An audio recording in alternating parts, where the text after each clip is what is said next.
اس لیے حدیث میں آتا ہے کہ سورج جب روزانہ نکلتا ہے تو وہ یہ اعلان کرتا ہے کہ اے ابن آدم، تجھے جو عمل کرنا ہو کر لے، آج کا دن تیری زندگی میں پھر کبھی نہیں آئے گا۔ جو سال گزر گیا، جو مہینہ گزر گیا، یہ جمعہ گزر گیا، اب تو یہ کسی قیمت پر بھی واپس نہیں آئے گا۔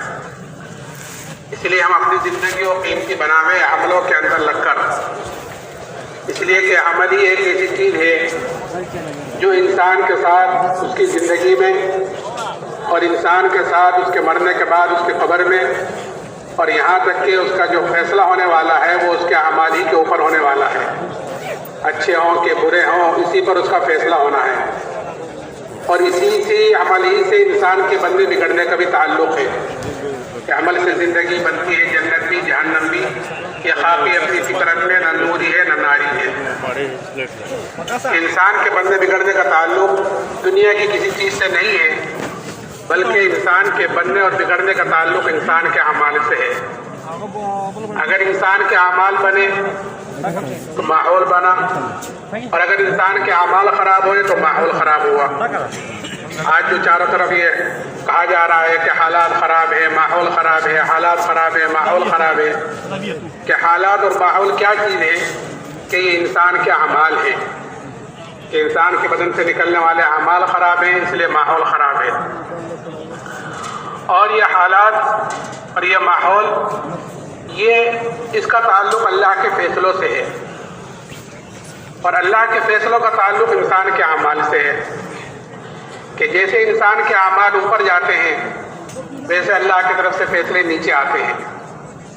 اگر ہمارے اعمال اوپر اللہ کو راضی کرنے والے جا رہے ہیں، اللہ کو خوش کرنے والے جا رہے ہیں، تو پھر اوپر سے جو فیصلے آئیں گے وہ بھی ایسے آئیں گے جو ہمیں خوش کریں گے، ہمیں راضی کریں گے۔ اور اگر ہمارے اعمال اوپر ایسے جا رہے ہیں جو اللہ کو ناخوش کرنے والے ہیں، اس کو ناراض کرنے والے ہیں، تو پھر اللہ کی طرف سے جو فیصلے آئیں گے وہ بھی ایسے آئیں گے جو ہمیں ناگوار گزریں گے، یہ اس وقت چل رہے ہیں۔ اس لیے دوستو بزرگوں، ہمیں سب سے پہلے اپنے عملوں کی فکر کرنی ہے۔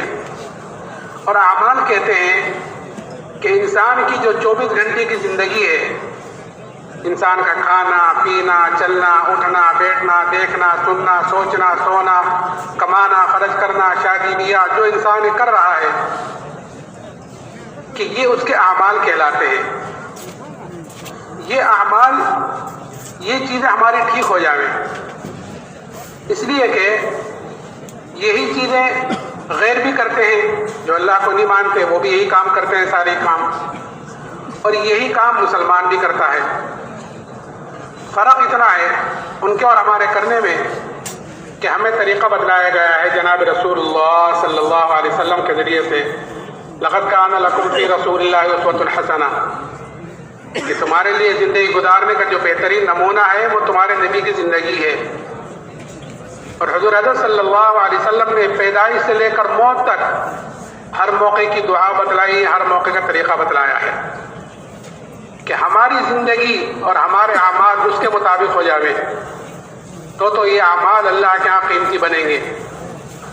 اور اگر اس کے مطابق زندگی نہ گزری، اس کے مطابق اعمال نہ ہوئے، تو بھی دوستو بزرگوں اللہ کے ہاں یہ زندگی اتنی ہی بے قیمتی بنے گی۔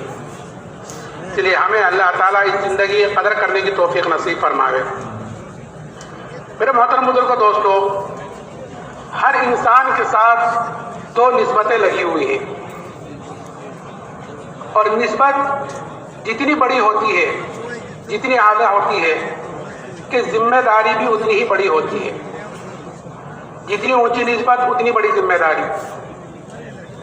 مثال کے طور پر ایک دھوبی ہے یا درزی ہے، اس کا ایک لڑکا ہے، تو لڑکے کی نسبت دھوبی کی طرف ہے یا درزی کی طرف ہے، تو اس لڑکے کے اوپر جو ذمہ داری آئے گی وہ اس کے اعتبار سے آئے گی، گھر کے اعتبار سے۔ ایک لڑکے کی نسبت کہ وہ بادشاہ کا بیٹا ہے، بادشاہ کا لڑکا ہے، تو اس کے ساتھ ایک بڑی نسبت لگی ہوئی ہے، بادشاہ کا بیٹا ہے، شہزادہ ہے، تو اس کے اوپر جو ذمہ داری آئے گی وہ اس کے اعتبار سے آئے گی، کیونکہ اس کے ساتھ نسبت بڑی لگی ہوئی ہے۔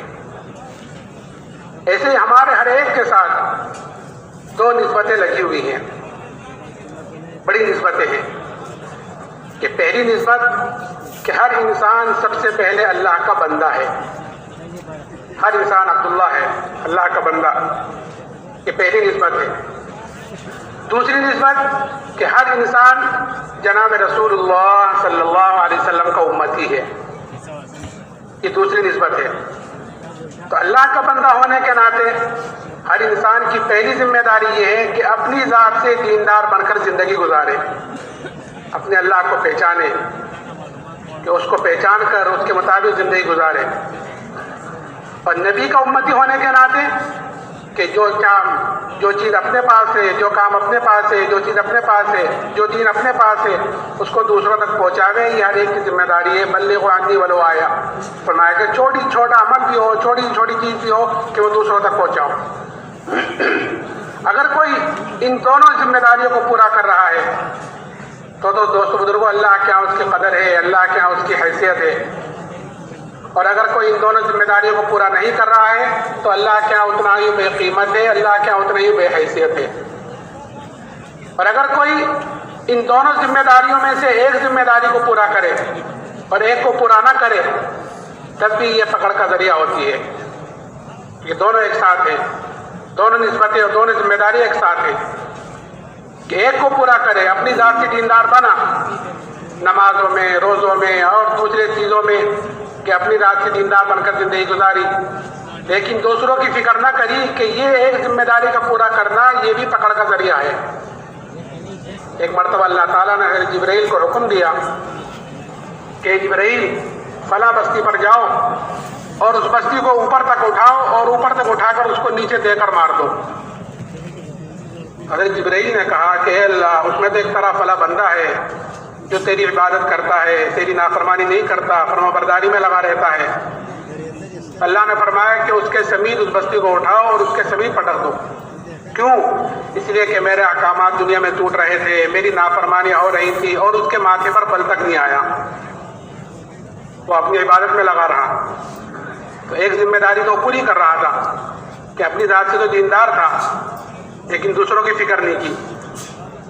اچھا، اگر کوئی دوسروں ہی کی فکر میں لگا رہے اور اپنے آپ کو بھولا رہے، ساری تقریریں، سارے بیانات، ساری نصیحتیں، مشورے، اصول کہ وہ دوسروں کے لیے، ساری چیزیں، ساری تبلیغ دوسروں کے لیے اور خود عمل سے خالی، تو دوسری ایک ذمہ داری تو پوری کر رہا ہے کہ دوسروں تک پہنچا رہا ہے، دوسروں کی فکر میں ہے، لیکن خود عمل سے خالی ہے کہ یہ بھی کل قیامت کے دن پکڑ کا ذریعہ بنے گی۔ حدیث پاک کا مفہوم ہے کہ جب جنتی جنت میں چلے جائیں گے اور دوزخی دوزخ میں چلے جائیں گے تو بعض اہل جنت اہل دوزخ سے جا کر پوچھیں گے کہ تم دوزخ میں کیسے آ گئے؟ ہم تو جو جنت میں گئے ہیں وہ تمہاری باتوں پر عمل کرنے کی وجہ سے گئے ہیں، تم ہمیں دین کو، آخرت کو، اللہ رسول کو، تم ہمیں دین کی باتیں بتلاتے تھے، اس پر ہم نے عمل کیا ہے تو اس کی وجہ سے تو ہم جنت میں گئے ہیں، تم دوزخ میں کیسے آئے؟ تو وہ کہیں گے کہ ہم تم کو تو کہتے تھے لیکن خود عمل نہیں کرتے تھے۔ تو اس لیے دوستو بزرگوں، یہ اجتماعات کا ہونا یہ اپنے اندر اس ذمہ داری کا احساس پیدا کرانے کے لیے ہے کہ ہم اللہ تعالیٰ نے کیوں پیدا فرمایا ہے، ہم کیوں دنیا میں آئے ہیں۔ کہ سب سے پہلی ذمہ داری ہے کہ ہر انسان اپنی ذات سے دیندار بن کر زندگی گزارے، اور دین آتا ہے دوستو بزرگوں یقین کے راستے سے، کہ جیسے اس کے اندر کا یقین ہوگا کہ اس کی زندگی میں دین آئے گا۔ یقین، ایمان، کہ جیسا اس کا ایمان ہوگا، اگر ایمان کمزور ہوگا تو پھر اس کے اندر سے دین نکلے گا، اور اگر ایمان بنا ہوا ہوگا تو پھر اندر دین آئے گا۔ کہ یہ ایمان کہ اللہ نے ہمیں سب سے بڑی نعمت مرحمت فرمائی، ایمان کی دولت، یہ سب سے بڑی نعمت ہے۔ یہ سب سے بڑی نعمت اس لیے کہہ رہا ہوں کہ انعامات تو اللہ تعالیٰ کے بہت ہیں، بے شمار ہیں، کہ قرآن ہی کہتا ہے وَإِن تَعُدُّوا نِعْمَتَ اللَّهِ لَا تُحْصُوهَا، کہ اللہ تعالیٰ کے انعامات تو اتنے ہیں کہ اگر تم اللہ کی نعمتوں کو گننا چاہو، شمار کرنا چاہو تو تم اللہ کی نعمتوں کو گن نہیں سکتے، شمار نہیں کر سکتے۔ اتنے انعامات اللہ تعالیٰ کے ہمارے اوپر، قدم قدم پر، سانس سانس پر اللہ تعالیٰ کی نعمتیں دوستو بزرگوں بارش کی طرح ہمارے اوپر اتر رہی ہیں، اور ایسی ایسی نعمتیں ہیں کہ اللہ کی ایک نعمت بڑی نعمت ہوتی ہے لیکن ہمارا دھیان ادھر نہیں جاتا کہ یہ بھی اللہ کی نعمت میں سے کوئی نعمت ہے۔ اس لیے کہ نعمت کی قدر آدمی کو اس وقت ہوتی ہے جب وہ چیز ہاتھ سے نکل جاتی ہے۔ جب تک کوئی چیز آدمی کے ہاتھ میں ہوتی ہے اس کی قدر و قیمت کا اندازہ نہیں ہوتا، کہ جب وہ چیز آدمی کے ہاتھ سے نکل جاتی ہے، کسی چیز سے محروم ہو جاتا ہے اللہ نے ہمیں آنکھیں دے رکھی، مثال کے طور پر کوئی آدمی آنکھوں سے معذور ہو جائے تو پتہ چلے کہ آنکھ کتنی بڑی نعمت کہ اب دنیا میں اندھیرا ہو گیا۔ ہاتھوں پیروں سے معذور ہو جائے، اسی لیے حضور حضرت صلی اللہ علیہ وسلم نے فرمایا کہ 5 چیزوں کی قدر کرو 5 چیزوں سے پہلے پہلے۔ یہ بڑی نعمتیں ہیں اور اس میں پوری زندگی آ گئی کہ 5 چیزوں کی قدر کرو 5 چیزوں سے پہلے پہلے۔ ایک جوانی کی قدر کرو بڑھاپے سے پہلے پہلے، کہ جوانی کی عبادت اللہ کے یہاں مقبول ہے۔ کیوں؟ اس لیے کہ اس میں اعضاء بھی قوی ہوتے ہیں، آدمی کے اندر خواہشوں کا بھی زور ہوتا ہے کہ ان خواہشوں کو قربان کر کر یہ آدمی اپنی جوانی اللہ کی عبادت میں، اس کے دین میں، اس کو دین کو پھیلانے میں لگاتا ہے، تو پھر ایسی جوانی کی عبادت اللہ کے یہاں مقبول ہے کہ وہ 7 آدمی جو عرش کے سائے کے نیچے ہوں گے، ان میں ایک وہ جوان بھی ہوگا جو جوانی میں اللہ کی عبادت کرتا ہوگا۔ تو جوانی کی قدر بڑھاپے سے پہلے پہلے، اور مالداری کی قدر کرو تنگ دستی سے پہلے پہلے، مالداری کی قدر تنگ دستی سے پہلے پہلے، اور صحت کی قدر کرو بیماری سے پہلے پہلے۔ صحت دے رکھی اللہ نے کہ اس صحت میں کہ جو آدمی کام کرتا ہے، کر سکتا ہے اور کیا ہے اس نے، اب بیماری کی وجہ سے نہیں کر سکتا، تو پھر اللہ تعالیٰ کے انعامات احسانات کہ ایک آدمی تہجد پابندی سے پڑھتا تھا، ایک آدمی نماز پابندی سے جماعت کے ساتھ پڑھتا تھا، اب بیمار ہو گیا ہے، معذوری ہوئی ہے، اب تہجد نہیں پڑھ پا رہا ہے، مسجد میں نہیں جا پا رہا ہے، تو اللہ تعالیٰ اس کو وہی اجر و ثواب دیتے رہیں گے جو صحت کے زمانے میں کرتا تھا۔ صحت کی قدر کرو بیماری سے پہلے پہلے، اور خالی اوقات کی قدر کرو مشغولی سے پہلے پہلے۔ خالی اوقات کی قدر کیا ہے؟ مثال کے طور پر ایک حدیث پاک کا مفہوم ہے کہ جو آدمی 40 دن اخلاص کے ساتھ اسی طرح نماز پڑھے کہ اس کی تکبیر اولا فوت نہ ہو، تو اس کو 2 بڑے پروانے اللہ کی طرف سے ملتے ہیں۔ ایک پروانہ جہنم سے چھٹکارے کا، دوسرا نفاق سے بری ہونے کا۔ یہ 2 بڑے پروانے اس کو ملتے ہیں جو 40 دن اخلاص کے ساتھ اسی طرح نماز پڑھے کہ تکبیر اولا فوت نہ ہو۔ تو اللہ کے راستے میں نکل کر، اس لیے کہ ماشاءاللہ اتنا بڑا مجمع ہے، بہت سے آدمی ماشاءاللہ اللہ کے راستے میں نکلیں گے، بہت جماعتیں آپ کے یہاں تو ماشاءاللہ 7 مہینے کی، سالوں کی، 4 مہینے کی نکلتی ہیں، کہ اللہ کے راستے میں نکل کر اس حدیث پر عمل کرنے کا بہترین وقت ہوتا ہے۔ نہ گھر ہے، نہ کاروبار ہے، نہ بیوی بچے ہیں، نہ دوست احباب ہیں، نہ کسی کی خوشی میں جانا، نہ کسی کی غمی میں جانا، کہ ہر وقت مسجد ہی میں رہنا ہے، کہ اوقات کو فارغ کیا ہے، خالی اوقات کی قدر کہ ہر وقت مسجد ہی میں رہنا، کوئی دوسرا کام ہی نہیں ہے۔ کشتوں کے لیے جائیں گے، جائے اپنے کام سے جائیں گے، آ جائیں گے، تو اس حدیث پر عمل کرنے کا بہترین وقت ہے اللہ کے راستے میں نکل کر۔ اگر اس حدیث پر اللہ کے راستے میں نکل کر عمل نہ ہوا تو گھر آ کر اس حدیث پر عمل کرنا مشکل ہو جائے گا، اس لیے کہ 100 طرح کے کام ہوتے ہیں۔ تو یہ میں نے مثال کے طور پر کہا کہ خالی اوقات کی قدر کرو، کہ یہاں پر اس حدیث پر عمل کر سکتے تھے، نہیں کر پائے کسی وجہ سے، سستی ہوئی، تو گھر آ کر اب تو مشغولی ہو گئی، اب اس حدیث پر عمل کرنا مشکل ہو جائے گا۔ تو خالی اوقات کی قدر مشغولی سے پہلے پہلے، اور زندگی کی قدر کرو موت سے پہلے پہلے، کہ جو قبروں میں چلے گئے ان سے پوچھو کہ ایک مرتبہ سبحان اللہ کہنے سے بھی قاصر رہے ہوں۔ آپ نے فرمایا کہ 5 چیزوں کی قدر کرو 5 چیزوں سے پہلے پہلے۔ میں عرض کر رہا تھا کہ انعامات اللہ تعالیٰ کے بے شمار ہیں۔ پھر دوستو بزرگوں، ہر نعمت کے استعمال کا طریقہ بھی بتلایا حضرت صلی اللہ علیہ وسلم نے، اور ہر نعمت کے بارے میں کل قیامت کے دن ہر آدمی سے سوال بھی کیا جائے گا۔ ایسا نہیں ہے کہ اللہ تعالیٰ نے ہمیں نعمتیں دی ہیں کہ اس کو استعمال کر کے آ جائے جہاں چاہے جس طرح چاہے، کہ نہیں، اس کے استعمال کا طریقہ بتلایا، اور طریقہ بتلا کر پھر کہ ثم لتسألن یومئذ عن النعیم، یہ فرمایا کہ کل قیامت کے دن تم سے ضرور ہر نعمت کے بارے میں سوال ہوگا، پوچھا جائے گا۔ یہاں تک آتا ہے اگر ٹھنڈا پانی ہمیں پلائے تو یہ ٹھنڈا پانی بھی اللہ کی نعمتوں میں سے ایک نعمت ہے کہ اس کے بارے میں بھی سوال ہوگا۔ درخت سے سایہ حاصل کیا ہے دھوپ سے بچنے کے لیے، کہ یہ بھی اللہ کی نعمتوں میں سے ایک نعمت ہے کہ اس کے بارے میں بھی کل قیامت کے دن سے سوال ہوگا۔ اس لیے جیسے میں کہا کہ لقد کان لکم فی رسول اللہ اسوۃ حسنہ، کہ ہمارے لیے زندگی گزارنے کا جو بہترین نمونہ ہے کہ وہ پیارے نبی کی زندگی ہے۔ آپ نے پیدائش سے لے کر موت تک ہر موقع کی دعا بھی بتلائی ہے اور ہر موقع کا طریقہ بھی بتلایا ہے۔ اگر اس طریقے کے مطابق ہماری زندگی گزر رہی ہے تو اللہ کے ہماری زندگی روشن ہے، قیمتی ہے، اور اگر اس کے مطابق نہیں گزر رہی ہے تو پھر جیسے دوسروں کی گزر رہی ہے ایسے ہماری بھی گزر رہی ہے۔ حضور نے ہر موقع کی دعا بتلائی ہے. ایک مرتبہ سب گرمی میں دوپہر کے وقت حضرت ابوبکر صدیق رضی اللہ تعالیٰ عنہ مسجد میں تشریف لائے. تھوڑی دیر میں حضرت عمر رضی اللہ تعالیٰ عنہ آئے. تو حضرت عمر نے حضرت ابوبکر سے پوچھا ابوبکر گرمی ہے دوپہر کا وقت ہے تم یہاں پر؟ کہ ابوبکر بھوک کی سختی مجھے باہر لے کر آئی ہے, بھوک کی شدت باہر لائی ہے. کہ اچھا عمر تم کیوں آئے ہو؟ کہ ابوبکر میں بھی اسی لیے باہر آیا ہوں, بھوک کی شدت مجھے بھی باہر لے کر آئی ہے. یہ دونوں باتیں کر رہے تھے کہ اتنے میں جناب رسول اللہ صلی اللہ علیہ وسلم تشریف لائے اور آپ نے ان دونوں سے پوچھا کہ اس وقت گرمی ہے دوپہر کا وقت ہے تم دونوں یہاں پر؟ کیا رسول اللہ بھوک کی شدت باہر لے کر آئی ہے, بھوک کی وجہ سے آئے ہیں. آپ نے فرمایا قسم الذات علی کی جس کے قبضے میں میری جان ہے میں بھی اسی لیے باہر آیا ہوں بھوک کی وجہ سے. یہ تینوں باتیں کرتے ہوئے ایک صحابی حضرت ابو ایوب انصاری رضی اللہ تعالیٰ عنہ کے مکان پر تشریف لے گئے. وہ تو گھر میں نہیں تھے, گھر والوں نے اہلاً و سہلاً کہا دکھایا. تھوڑی دیر میں حضرت ابو ایوب انصاری آئے اور آتے ہوئے اپنے ساتھ کھجوروں کا بڑا سارا خوشہ توڑ کر لائے. اللہ کے حضرات کے سامنے پیش کیا. حضور نے فرمایا کہ اس میں سے 25 لاکھ ساری کیوں لائے؟ کہ یا رسول اللہ ساری سے لایا ہوں. تو آپ کو پسونا آپ نوش فرما لیں. انہوں نے کھجوریں نوش فرمائی. لیکن ان صحابی نے ایک بکری کے بچے کو ذبح کیا اور کچھ کو بھونا کچھ کو پکایا اور اللہ کے حضرات کے سامنے پیش کیا. حضور حضرت صلی اللہ علیہ وسلم نے ایک روٹی کے ٹکڑے پر ایک گوشت کا ٹکڑا رکھ کر حضرت ابو ایوب انصاری کو دیا اور یہ فرمایا کہ یہ فاطمہ کو دے کر آؤ. اس نے بھی کئی دنوں سے ایسی کوئی چیز نہیں کھائی. وہ صحابی کو دے کر لے گئے. یہ تینوں حضرات یہ کھانا نوش فرما رہے تھے اور آپ کی آنکھوں سے آنسو بہہ رہے تھے, آپ رو رہے تھے. اور روتے ہوئے آپ نے فرمایا کہ یہی وہ نعمت ہے جن کے بارے میں ہم سے کل کو سوال ہوگا.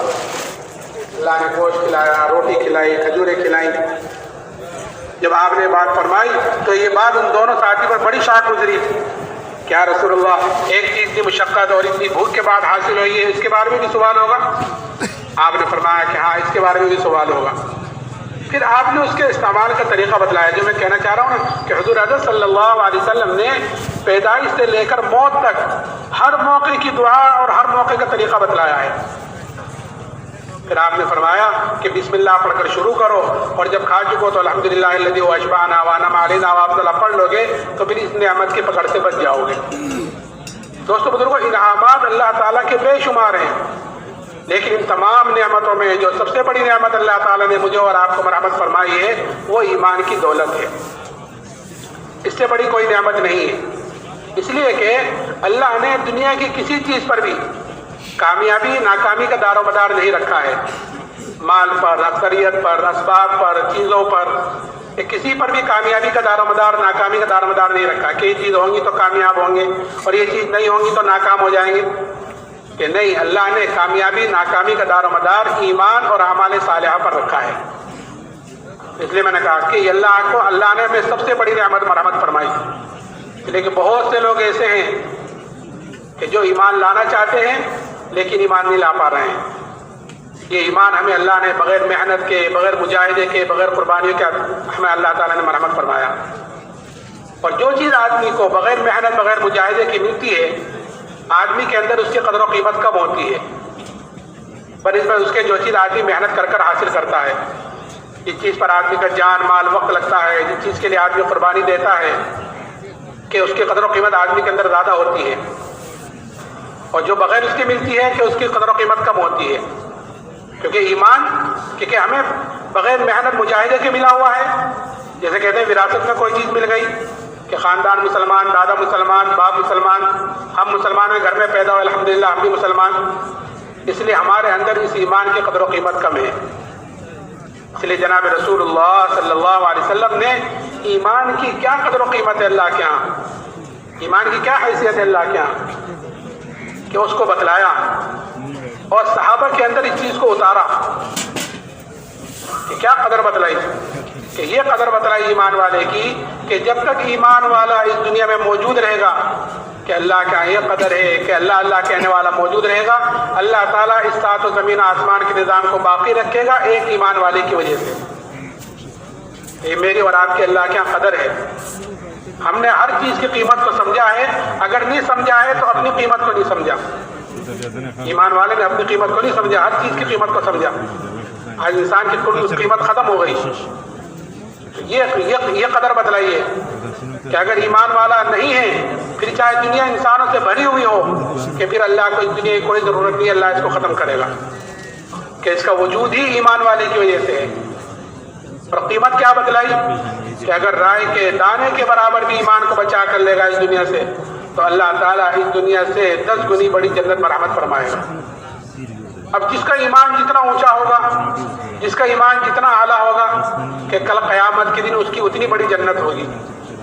تو یہ محنت، یہ دعوت و تبلیغ والا کام جو اللہ نے ہمیں مرحمت فرمایا ہے، یہ اپنے ایمان کو بنانے کے لیے ہے، اپنے یقین کو بنانے کے لیے ہے، کہ اللہ کے راستے میں نکل کر جتنی ہم اللہ سے ہونے کو بولتے ہیں، دعوت دیتے ہیں، سنتے ہیں، کہ اندر کا یقین بدلتا ہے، کہ اندر کا یقین بدلتا ہے، اندر کا یقین بنتا ہے، تو پھر وہ یقین آدمی کو اعمال پر ڈالتا ہے۔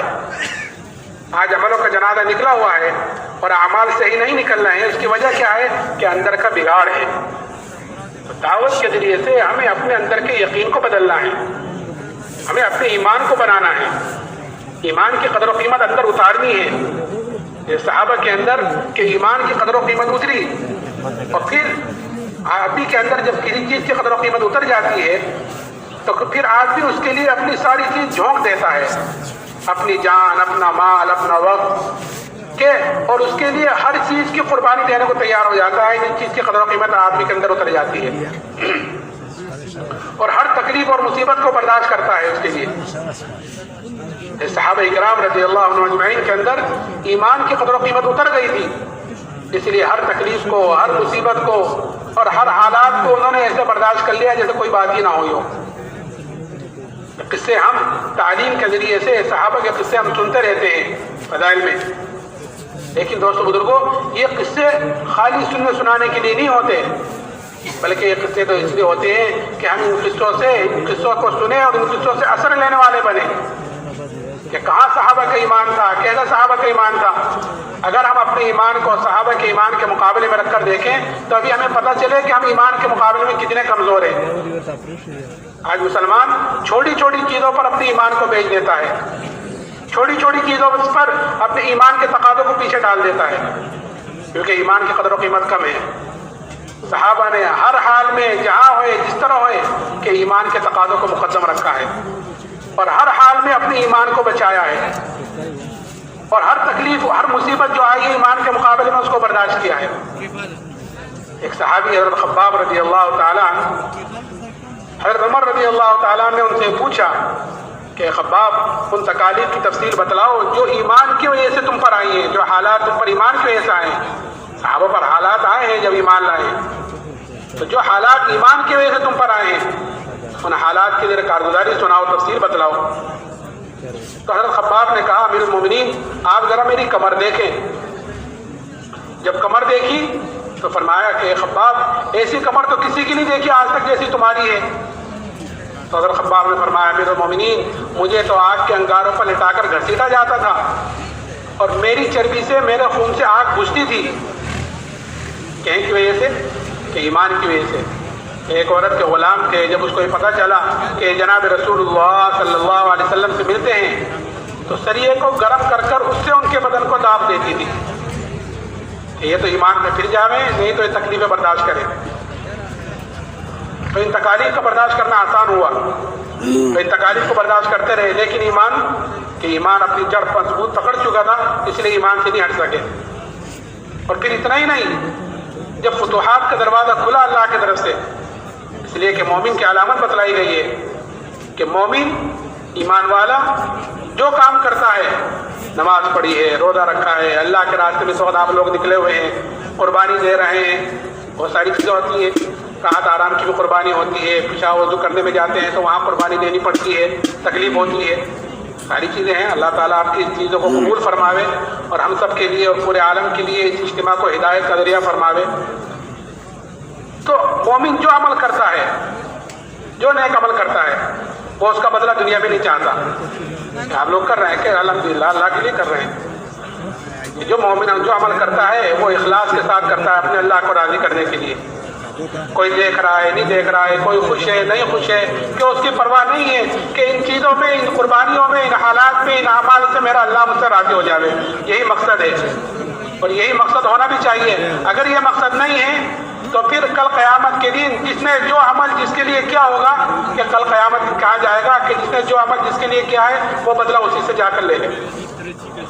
ہمیں تو یہ کام، یہ ساری چیزیں، یہ محنت، یہ قربانی صرف اللہ کے لیے کرنی ہے.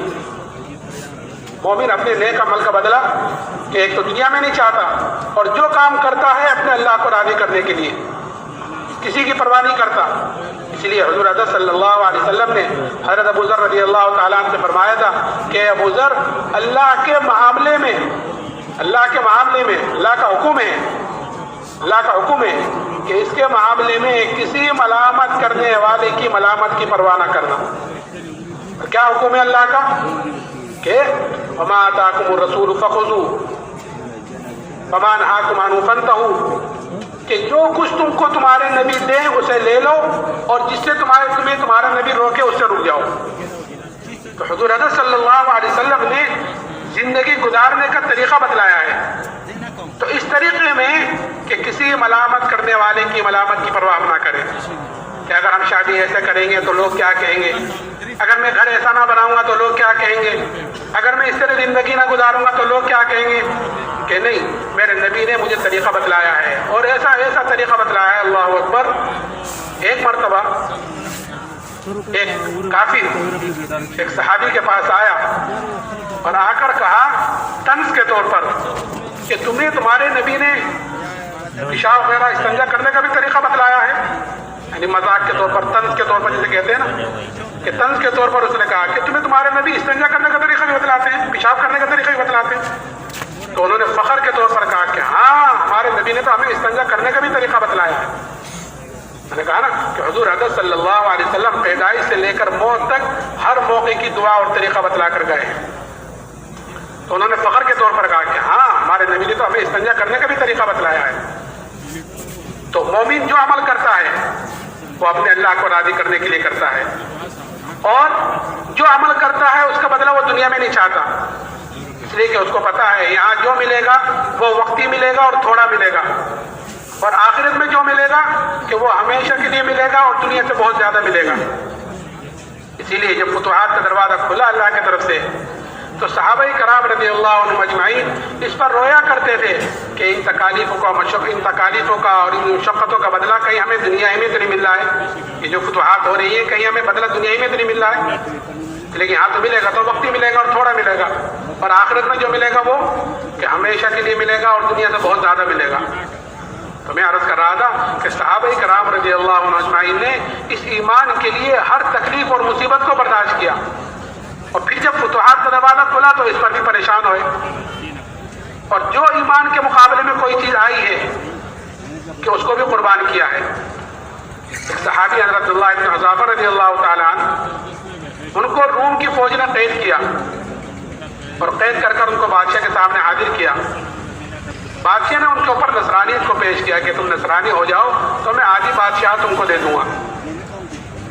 وہ صحابی انہوں نے سوچا ہوگا کہ یہ بادشاہ مجھے کامل ایمان چھوڑنے پر آدھی بادشاہ دینے کو تیار ہے، اور مجھ سے میرے نبی نے کیا کہا کہ اگر رائے کے دانے کے برابر بھی ایمان کو بچا کر لے گئے تو اللہ تعالیٰ اس دنیا سے 10 گنی بڑی جنت برآمد فرمائے گا، کہ کہیں دور دور تک بھی مقابلہ نہیں ہے.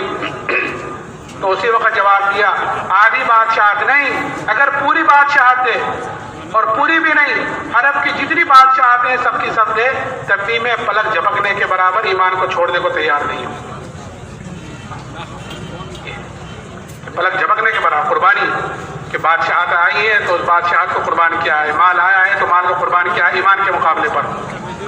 اور پھر اتنا ہی نہیں کہ نہیں مانتے تو چلو گھر چلے جاؤ اپنے، کہ نہیں دوسری چیز دھمکی تو کیا، اصل تو دوستو بزرگوں اللہ کی طرف سے حالات آتے ہیں اس وقت بھی اور اس وقت بھی، اور یہ دیکھنے کے لیے آتے ہیں کہ یہ اپنے ایمان میں کتنے مضبوط ہیں. جو کہتے ہیں ہم مسلمان ہیں ہم ایمان والے ہیں، کہ دیکھو یہ کتنے مضبوط ہیں. امتحان ہوتا ہے ہر ایک کا. الف لام میم حسب الناس ان یترکوا ان یقولوا آمنا وهم لا یفتنون. قرآن پوچھتا ہے کیا تم یہ گمان کرتے ہو کہ تم یوں کہتے ہو کہ ہم ایمان والے ہیں تو تم آزمائی نہیں جاؤ گے؟ نہیں، آزمائش آتی ہے، صحابہ پر بھی آئی ہے، ہم پر بھی آئی ہے حالات، اور یہ دیکھنے کے لیے آتے ہیں کہ یہ حالات کا مقابلہ حالات سے کرتے ہیں یا حالات کا مقابلہ میرے طرف رجوع کرتے ہیں حالات میں۔ ان حالات میں ایمان والوں کا یہ امتحان ہوتا ہے۔ تو جو ایمان والے ہوتے ہیں وہ حالات کا مقابلہ حالات سے نہیں کرتے بلکہ حالات کا مقابلہ اعمال سے کرتے ہیں، حالات کا مقابلہ توبہ استغفار سے کرتے ہیں، حالات کا مقابلہ اللہ کی طرف رجوع کرنے سے کرتے ہیں۔ وہ سمجھتے ہیں کہ یہ حالات آئے ہیں کہ میری تربیت کے لیے اللہ مجھے اپنے طرف رجوع کرنے والا چاہتا ہے۔ وَلَنُذِيقَنَّهُم مِّنَ الْعَذَابِ الْأَدْنَىٰ دُونَ الْعَذَابِ الْأَكْبَرِ لَعَلَّهُمْ يَرْجِعُونَ کہ ہم چھوٹے چھوٹے عذاب، چھوٹی چھوٹی مصیبتیں، چھوٹے چھوٹے حالات ہم لاتے ہیں بڑے حالات سے پہلے، جو آخرت میں بڑے عذاب سے پہلے۔ اللہ حفاظت فرمائے۔ کیوں؟ تاکہ لعلہم یرجعون، شاید میرے طرف رجوع کرنے والے بنے، شاید میرے طرف آنے والے بنے۔ تو جو ایمان والا ہوتا ہے وہ حالات کا مقابلہ حالات سے نہیں کرتا بلکہ حالات کا مقابلہ توبہ استغفار سے یا اعمال سے کرتا ہے۔ ایک مرتبہ حضرت عمر رضی اللہ تعالیٰ عنہ کے زمانے میں قحط سالی ہوئی، قحط پڑا، اور ایسا قحط پڑا کہ جانور تک ہلاک ہونے شروع ہو گئے۔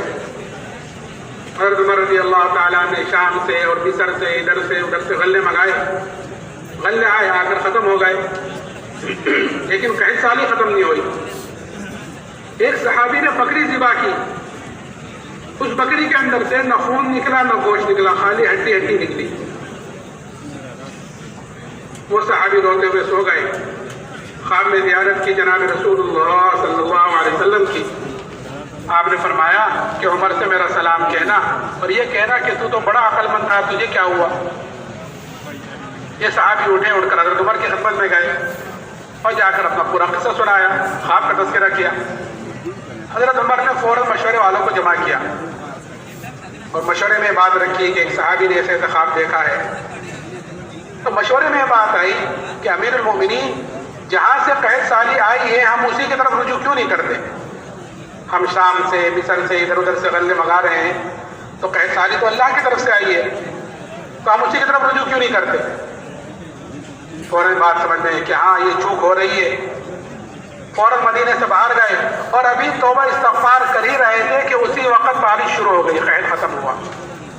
کہ جب تک حالات کا مقابلہ حالات سے ہو رہا تھا کہ وہ حالات بجائے کم ہونے کے اور بڑھ رہے تھے، کہ جب حالات کا مقابلہ توبہ استغفار سے کیا تو وہ حالات ایک دم بدل گئے۔ تو دوستو بزرگوں، اس وقت بھی جو چاروں طرف اس وقت امت پر حالات اور مسلمانوں پر خاص طور سے حالات ہیں، اس کا واحد علاج یہی ہے کہ ہر مسلمان کہ اللہ کی طرف توبہ استغفار کرنے والا بنے، اللہ کی طرف رجوع کرنے والا بنے، اپنے طرف سے بھی توبہ استغفار کرے، اور ہر امتی پوری امت کا ذمہ دار ہے، اس لیے پوری امت کی طرف سے توبہ استغفار کرے۔ اور توبہ کا دروازہ ایسا ہے کہ توبہ کا دروازہ جو موت تک کھلا ہوا ہے، اس میں آدمی ایک تو شیطان آ کر دھوکے میں ڈالتا ہے، وہ توبہ کو مؤخر کراتا ہے، کر لیں گے، دیکھ لیں گے، ہو جائے گا، ابھی تو جوانی ہے، ابھی تو صحت ہے، کہ وہ مؤخر کراتا ایک وقت ایسا لاتا ہے کہ وہ مایوس کر کھڑا کر دیتا ہے، پھر آدمی مایوس ہو جاتا ہے، کیا کروں کیا نہ کروں۔ تو اللہ کی طرف رجوع کرنے والے بنو، اللہ سے توبہ استغفار کرنے والے بنو، اپنے طرف سے بھی پوری امت کی طرف سے بھی۔ تو میں عرض کر رہا تھا کہ آزمائش آتی ہے اللہ کی طرف سے دیکھنے کے لیے، تو ان صحابی نے لالچ کا ہی جواب دیا۔ دوسری چیز دھمکی دی کہ بادشاہ نے ایک دیگ منگائی، دیگ کے اندر پانی کھولایا، جب پانی خوب کھول گیا تو بادشاہ نے قیدیوں کو ان کے سامنے بلا کر ان کے سامنے ڈلوایا اور یہ کہا کہ یہ تو ایمان سے پھر جاؤ، نہیں تو تمہیں بھی اس میں ڈالا جائے گا۔ وہ صحابی کہنے لگے کہ تجھ سے جو ہو سکے وہ تو کر لے، جو تجھ سے ہو سکے۔ بادشاہ نے حکم دیا کہ ان کو دیگ میں ڈال دو۔ جب لے جانے لگے تو وہ صحابی رونے لگے، اس کی اطلاع کی گئی کہ وہ تو رو رہے ہیں۔ بادشاہ نے بلایا، پھر ان کے اوپر نصرانی کو پیش کیا۔ وہ کہنے لگے میں نے ایک مرتبہ تجھ سے کہا تھا کہ تجھ سے جو ہو سکے وہ تو کر لے، کہ اچھا پھر رو کیوں رہے تھے تم؟ کہنے لگے میں تو اس لیے رو رہا تھا کہ میرے بدن میں ایک جان ہے، وہ جان اس دیگ میں ڈالی جائے گی، ختم ہو جائے گی۔ میں تو اس لیے رو رہا تھا کاش میرے روئے میں جان ہوتی، میرے بدن کے اندر 100 جانیں ہوتی، اور وہ ساری کی ساری جانیں آج اس دیگ میں ڈالی جاتی اور وہ ساری کی ساری جانیں میں اللہ کے نام پر قربان کرنا. ایک جان کا کیا قربان کرنا؟ کل قیامت کے دن اللہ پوچھتا ہے عبداللہ دنیا سے کیا لایا؟ تو میں کہتا ہے اللہ جتنی تو نے مجھے جانیں دی تھی سب تیرے نام پر قربان کر کر آیا ہوں. تو دوستو دیکھو یہ جذبہ بنتا ہے جب آدمی اپنے دین کو لے کر حرکت میں رہتا ہے، جب آدمی دعوت دیتا ہے، اللہ کی بڑائی کو بولتا ہے، سنتا ہے، تو پھر اندر یقین بنتا ہے، تو پھر اللہ کے نام پر جان مال لگانے کا جذبہ اندر پیدا ہوتا ہے. اور جب آدمی دعوت دیتا ہے تو پھر اس کا ایمان بنتا ہے، اور پھر اس ایمان کی وہ ہر وقت فکر میں لگا رہتا ہے، ایمان کی فکر میں لگا رہتا ہے کہ ایمان کی کمزوری کہ وہ اس کو ہلاک کرتی ہے، پریشان کرتی ہے. صحابہ اکرام رضی اللہ عنہ اجمعین کہ ہر وقت اپنے ایمان کی طرف سے فکر مند رہتے تھے 24 گھنٹے. ایمان ایمان ایمان کی طرف سے فکر، ہر وقت 24 گھنٹے اپنے ایمان کی طرف سے فکر مند رہتے تھے. اور چھوٹی چھوٹی باتوں پر اپنے منافق ہونے کا ڈر پیدا ہو جاتا تھا کہ میرے اندر یہ چیز آئی ہے کہ کہیں میں منافق تو نہیں ہوگی، کہ میں جب نبی کی مجلس پہ ہوں تو اندر کی کیفیت کچھ اور ہے، جب میں گھر آ جاتا ہوں تو اندر کی کیفیت کچھ اور ہو جاتی ہے کہ حنظلہ کہتے ہیں کہ کہیں میں منافق تو نہیں ہو گیا، کہ اندر کی کیفیت کچھ اور ہے، نبی کے سامنے کی کیفیت کچھ اور ہے، گھر آ جائے تو اندر کی کیفیت کچھ اور ہے کہ کہیں میں منافق ہوں. تو یہ کہہ کر باہر نکلے کہ نافق حنظلہ نافق حنظلہ. حضرت ابوبکر صدیق سے کہا کہ منافق حنظلہ تو منافق ہو گیا. وجہ پوچھی کہ کیوں کہہ رہے ہیں تو حنظلہ منافق ہو گیا؟ وجہ بتلائی کہ جب ہم نبی کی مجلس میں ہوتے ہیں تو اندر کی کیفیت کچھ اور ہوتی ہے، اور جب گھر آ جاتے ہیں، بیوی بچے پاس آ جاتے ہیں تو وہ کیفیت ختم ہو جاتی ہے جو نبی کی مجلس میں ہوئی. حضرت ابوبکر نے فرمایا یہ کیفیت تو ہمارے اندر بھی ہوتی ہے، چلو چل کر حضور سے پوچھتے ہیں. تو اتنی سی بات پر اپنے منافق ہونے کا ڈر پیدا ہوا.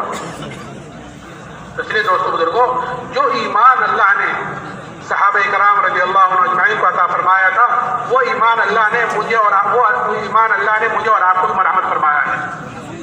فرق اتنا ہے کہ صحابہ ایمان کے اعتبار سے اعلیٰ درجوں پر تھے اور ہم ایمان کے اعتبار سے بھی نیچے درجے پر ہیں.